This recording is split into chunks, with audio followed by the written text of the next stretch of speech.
अस्सलाम वालेकुम। जी वालेकुम सलाम डॉक्टर साहब। आपको पहले तो मुबारक हो। डॉक्टर शुएब सलीम साहब मेरे साथ बैठे हैं और इन्होंने हाल ही में इलेक्ट्रिकल इंजीनियरिंग में पीएचडी की है। तो पीएचडी का सफ़र कैसा रहा आपका? सर थैंक यू, जज़ाकल्लाह फॉर बेस्ट विशेस।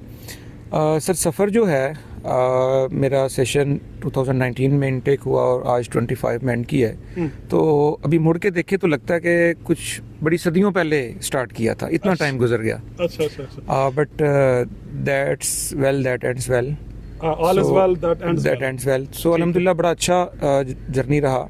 और इसमें ये था कि बड़े अप्स एंड डाउन्स आए, चीज़ें कंट्रोल से बाहर भी कई दफ़ा चली गई, अनफोर्सीन कुछ ऐसी चीज़ें आ जाती हैं जो कि टेक्निकली भी और नॉन टेक्निकल, तो but it was good. Okay, तो जो स्ट्रेस मैनेजमेंट है पीएचडी के दौरान, ये बड़ा मसला होता है कि आप अपने जहनी दबाव को कैसे मैनेज करते हैं, असाबी दबाव को कैसे मैनेज करते हैं, उस हवाले से बताएं कैसे मैनेज किया आपने। और लंबा सफ़र था ना जी, थक गए होंगे। बिल्कुल ऐसे ही है, तो उस हवाले से बताएं कैसे मैनेज किया आपने। जो थकने की आपने बात की है सर, अभी मुझे 20 डेज हो गए हैं डिफेंस किए, बट अभी तक ना वो फुली फीलिंग में नहीं ले पा रहा। अच्छा। कभी वो यकीन ही नहीं आता कि क्या वाकई ये हो चुका है। और जो दूसरी एक स्ट्रेस मैनेजमेंट की बात है, तो मैं सर ये फील करता हूँ कि हम सब लोग जब पीएचडी करते हैं तो एक खास टॉपिक पे, टेक्निकल जो हमारा टॉपिक था उस पर तो काम किया, उसमें लर्निंग की, पब्लिकेशंस की, वो एक मेजर पार्ट है। बट मुझे ऐसा लगता है कि जो पीएचडी है ना, ये आपकी साइकोलॉजिकल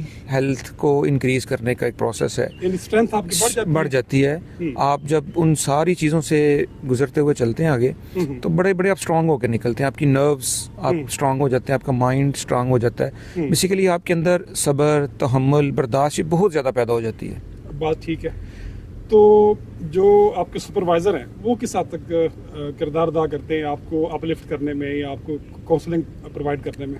सर सुपरवाइज़र का रोल तो कह लें कि हमने पिछली वीडियो में बात की कि वो मुर्शिद वाला होता है। हाँ। और मैं समझता हूँ कि इसमें आपको सही ट्रैक पे आपकी मेंटल और साइकोलॉजिकल हेल्थ को मैनेज करने में, क्योंकि उस टाइम आपको फील नहीं हो रहा होता ना चीज़ें कैसी होंगी, और ना डायरेक्शन का पता होता है और ना पता होता है कि आगे क्या होगा। तो वो सुपरवाइज़र चूँकि वो एक ऊपर बैठे होते हैं, वो देख रहे होते हैं अगली मंजिल, तो वही आपको चलाते हैं, आपके मेंटल लेवल को मेंटेन, आपको होप देते हैं, आपको पॉजिटिव रख के आगे चलाते हैं, क्योंकि काम भी तो करना होता है। ठीक है। तो जब आपने पीएचडी कर ली, डिफेंस दे दिया, डॉक्टर का लफ्ज़ भी आप इस्तेमाल करना शुरू कर देते हैं, तो कैसा एहसास होता है कि थकावट क्या उतर जाती है या थकावट अभी भी है? जैसे आपने कहा कि है, मेरे ख्याल में थकावट उतरना शुरू हो चुकी है। जी, उतरना शुरू हो चुकी है। मैं वो कह रहा हूँ कि एहसास ना अभी इतनी बेयकीनी दरमियान में आती है। सबके साथ होता है ऐसे किसी ना किसी स्टेज पे। तो वो यकीन करते करते ना टाइम चाहिए होता है और थकावट वाकई उतर जाती है। यानी जब आप उसका एक एंड प्रोडक्ट देख लेते हैं, फल देख लेते हैं ना, वो प्रोसेस एक क्लोज हो जाता है, तो बड़ा सुकून आता है। बड़ी ऐसे अल्लाह ताला का शुक्र इंसान करता है कि अल्लाह का शुक्र है कि आज वो मुझे यहाँ ले आया, वरना मैं तो उस वक्त पे ना उम्मीद भी हो गया था। और डिफरेंट फेजेस से इंसान गुजरता है। तो पीएचडी क्या अपनी मार्फत भी आपको सिखाती है, अपनी पहचान, सेल्फ अवेयरनेस? बिल्कुल ऐसा ही है सर। मेरा ख्याल है किसी भी चीज़ की दूसरी की अवेयरनेस से पहले आपकी अपनी अवेयरनेस ज़रूरी होती है, और तभी आप दूसरे को भी समझ सकते हैं। वेरी गुड, ठीक है। यानी आप अपने आप को जानते हैं कि मेरे अंदर स्ट्रेंथ कितनी है एक्चुअली, मेरे अंदर क्या सलाहियतें हैं, मैं क्या कर सकता हूँ, मेरा पोटेंशियल क्या है, वो एक्चुअली खुल के सामने आता है ना। ठीक हो गया।